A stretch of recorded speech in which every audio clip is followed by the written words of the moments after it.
রাজারা খেলেছে রাজার বেশে, একেই বোধহয় বলে আসল ব্রাজিল। শক্তিশালী সেনেগালের বিপক্ষে 2-0 গোলের দাপুটে জয় পেয়েছে ব্রাজিল।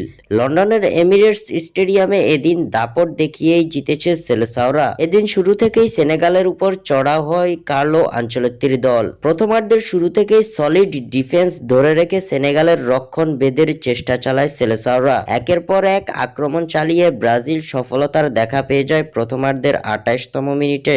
নজর কাড়া এক গোলে দলকে লিড এনে দেন তরুণ তারকা এস্তেবাও উইলিয়ান। এরপর 35তম মিনিটে আবারও আফ্রিকান জায়ান্টদের রক্ষণ ভেদ করে ব্রাজিল। রদ্রিগোর অ্যাসিস্ট থেকে বুদ্ধিদীপ্ত এক গোলে বল জালে জড়ান ক্যাসেমিরো। 2-0 গোলে এগিয়ে যায় সেলেসাওরা। ব্রাজিলের এই গোলটি অফসাইডের কারণে বাতিলের দাবি জানিয়েছিল সেনেগাল। ঠিক সেই মুহূর্তে দুই দলের মধ্যে ছড়িয়ে পড়ে উত্তপ্ততা।